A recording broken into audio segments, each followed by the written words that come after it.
Hi everyone. So in my last video, I mentioned that I was going to be making something for Doug, and basically here it is. So I decided to make Doug his very own dog bed. Basically, I'm gonna explain how I made it. So unfortunately, I didn't record myself actually making the bed, but I do have all the supplies here that I used, and I will be inserting pictures throughout this video just so you can see what the process was like and how it was looking as it was being built. So for starters, I'm just going to quickly show you here what the bed looks like. So it's really hard to see, but basically the lighting in here is crap, but there is a little frame underneath here. This is the front here, and here's the inside. There's a little headboard. Turn it around this way. Here's that side of the bed. So it's not too high off the ground. It's really good for like small dogs. So for starters, I went to Home Depot for all my supplies. I already had my drill on hand, but I did purchase my drill from Home Depot as well. So I used just a regular drill. I used a sanding block, and this was in the medium 120 grit smoothing sponge. I only actually used one in here, and I found this was actually perfect because I found that when I was sanding the inside, especially of the bed frame, the block actually fit perfectly, sort of right in here, and I was able to sand like this, and it fit perfectly in each corner, and I just found the sanding block so much nicer rather than the sandpaper, because the sandpaper sort of bends and whatever, whereas this is just really sturdy and you can really get into where you need to. So then I used this measuring ruler here. You can obviously use like an actual measuring tape, but I just found this was handy because it fit like perfectly right in the corners like this when I had to measure out where I was putting my holes to screw the face onto the actual frame here. So then I also used Minwax pre-stain wood conditioner, and this stuff, if you're unsure what it is, basically you just put this on before you stain the wood. And I used pine wood for this, and basically you have to use a wood conditioner on pine.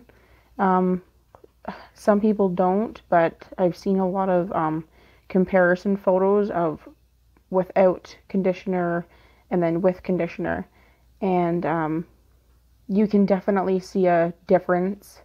The wood conditioner just looks a lot more smoother. There's less blotchiness. It just looks a lot nicer, and I'll be listing all the prices of everything, by the way, in my description of how much this all came to. I believe this wood conditioner was $12 at Canadian Tire. And then I got this wood stain from Home Depot, called Varathane Classic and Special Walnut. They have so many different stain options. I just thought this would be the best, so I went with this one. Then I used the Minwax fast drying polyurethane in clear semi-gloss. They also have this in matte, satin, and then they have the semi-gloss and the regular gloss. So I chose the semi-gloss because I knew I definitely didn't want it to be matte, and I didn't want it to be too glossy. I just wanted a sort of natural shine look to it. Then I also picked up some Elmer's wood filler, and I got mine in white. Next time I would probably use one of their actual colored wood fillers, because this was my first time doing this. I definitely assumed that the white would sort of disappear after I sanded it, and there was still a little bit left over, and it was kind of noticeable, but I didn't care too much after, because I did have my blankies in here anyway. But it did leave a little bit of a sort of a spotting look where I used the wood filler, which was just over the screw holes to cover those up. But anyway, so next time I would definitely use one of their lighter colored options that they have there. And I also got these wood screws from Home Depot. They were only like a couple of dollars. And these are the 8x2.5. And I then used the 8x1.25.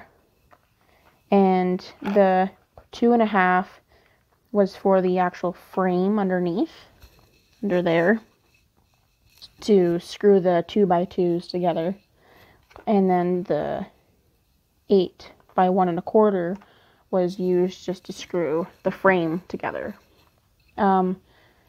So basically, like I said, I did go to Home Depot, and I will also list in the description what sizes of wood you need, but I used the 1" by 10" piece of wood. And at Home Depot, they'd have a wood cutting station, and I can actually cut your wood there for free. So that's what I did, because I didn't have an actual tool to like evenly slice the wood, you know, more neatly, and I really did not feel like sawing each piece of wood. So I just thought it'd be so much easier just to get the guy at Home Depot to cut them for me. So I gave my measurements. So with the 1" by 10" piece of wood, I got 2 pieces that were 24 inches long. And then I got another piece cut out to be 20 inches long.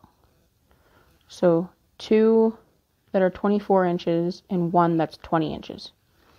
Then I went ahead and got a 1" by 6" piece of wood, with 2 pieces of that being 24 inches long, and 1 piece being 20 inches long.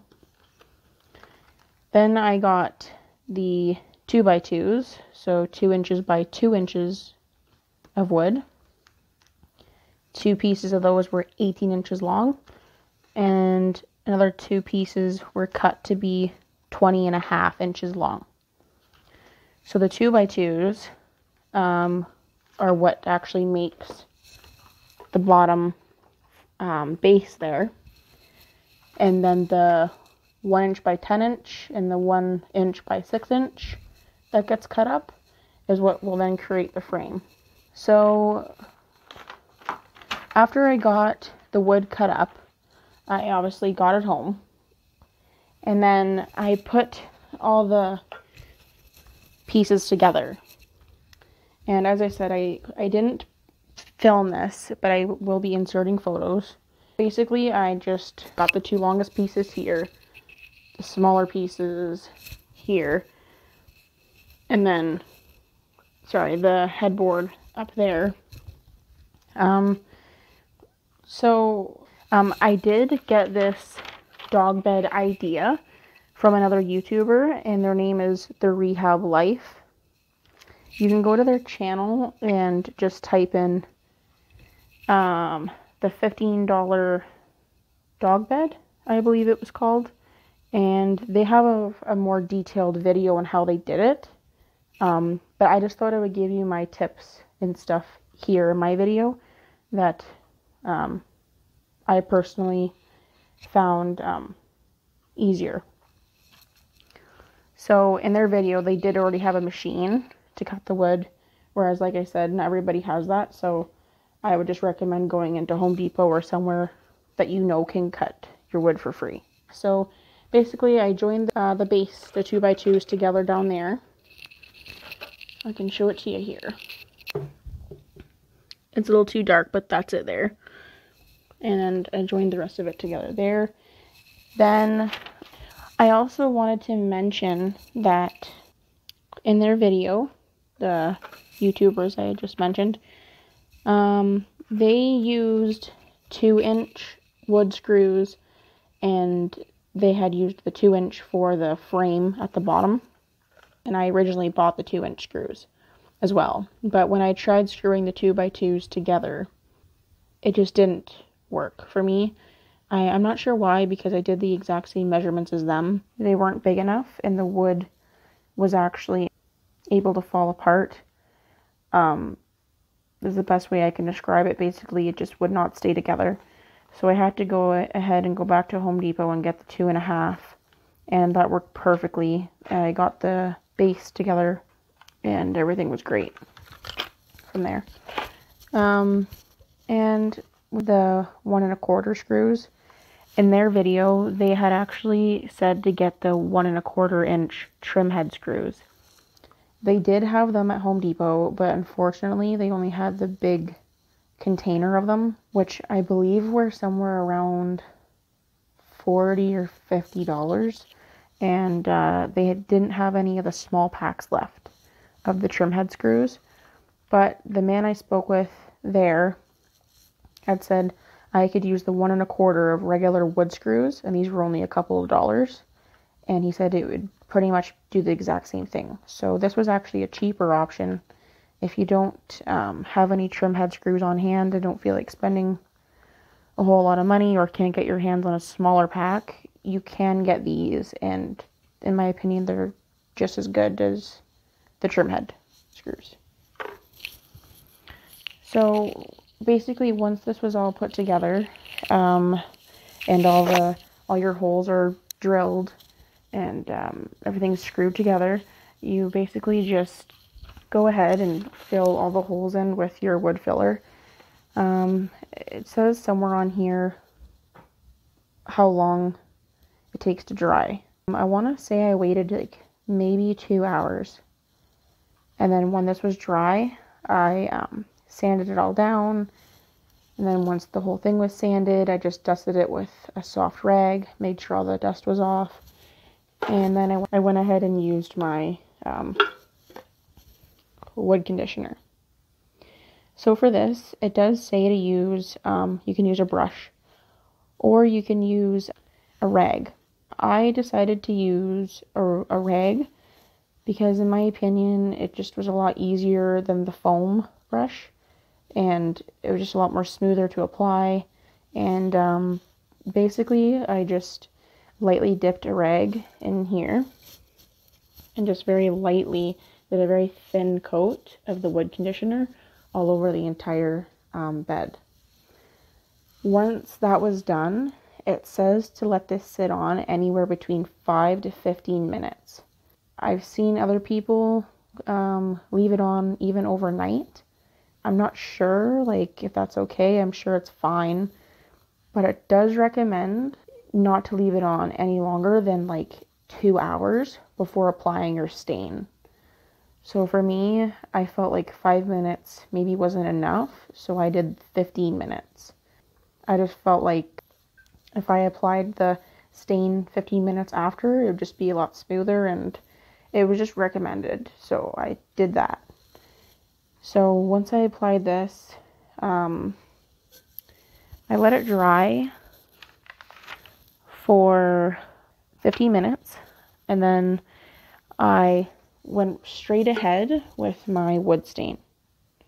So the same thing with the wood stain, I just used a white soft rag. I lightly dipped it, and then just very lightly went up and down, smoothing it into the pine. And as soon as I was finished, I grabbed an extra clean rag and just wiped the excess stain off of the surface, because it does say that on the back of the can to wipe the excess, and I also had read online that was recommended. It also dries a lot nicer if you do it that way instead of just leaving it sit on. So I wiped off all the excess I could lightly, and then when I decided to go ahead and do a second coat. And I just wanted to mention that if you are using any wood conditioner, for some reason it does lighten the appearance of your stain, whereas apparently if you don't use a conditioner, this actually shows up darker. So I did have to do 2 coats of wood stain to get my desired result. So basically, once I applied my first coat of wood stain, I let that dry for 2 hours. Then I went ahead and applied another coat of the stain.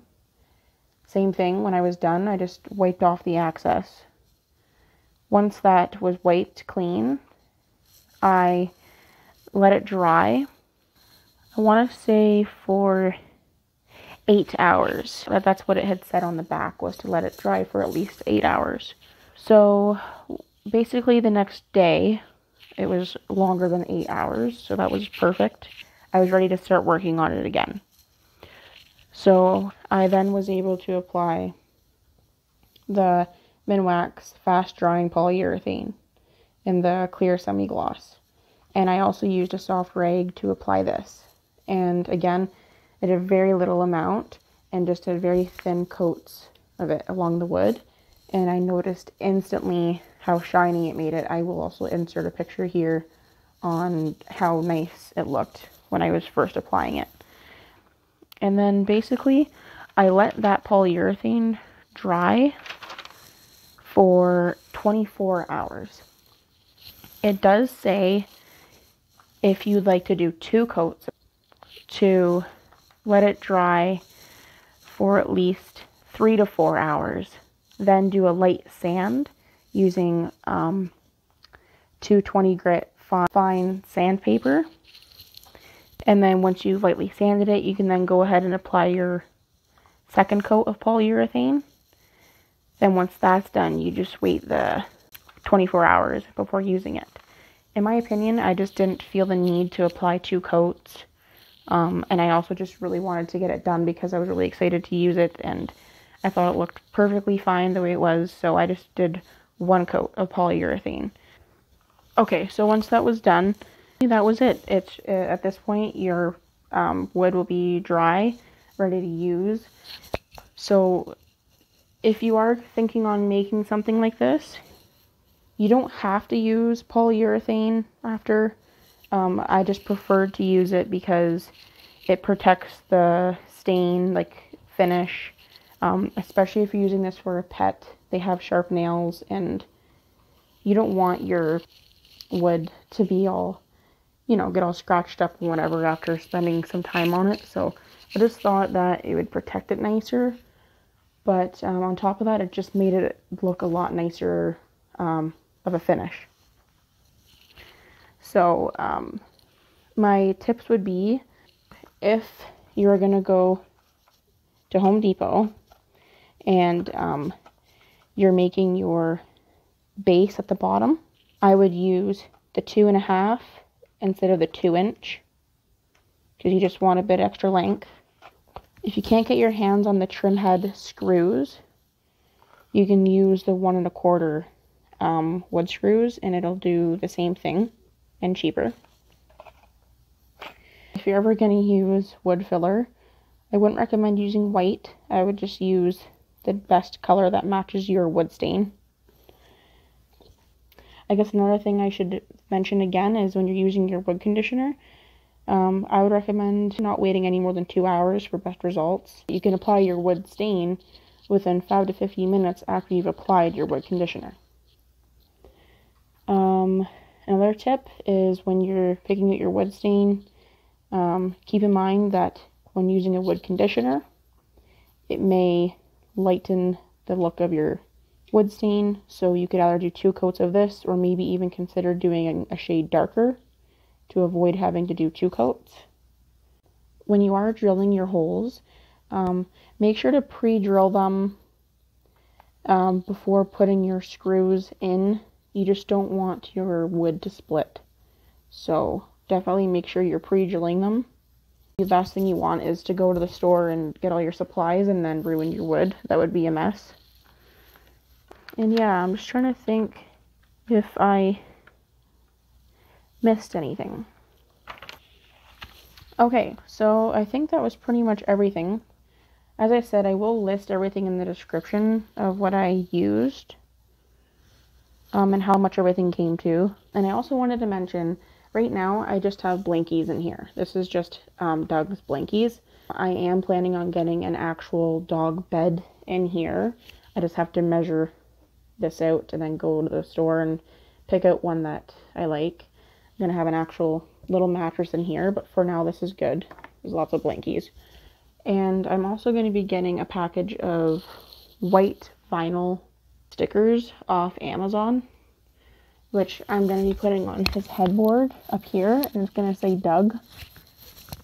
That was just something I just decided I wanted to add to it. It's just my preference. You don't have to do that.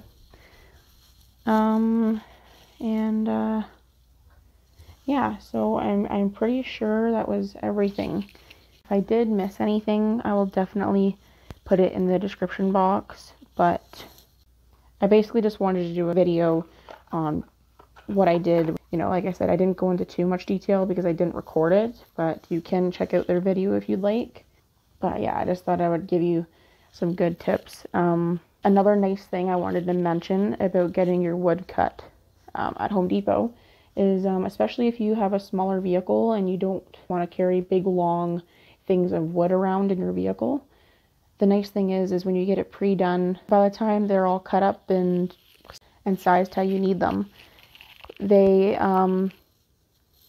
fit really nice and perfectly on your back seat because they're so small and easy to bring in the house. And I just thought that it was so much easier in my opinion, because as soon as I got home from Home Depot, I didn't even have to cut it all up. I was literally able to start right away on my project. So that was everything. If you guys like this video, please like and subscribe.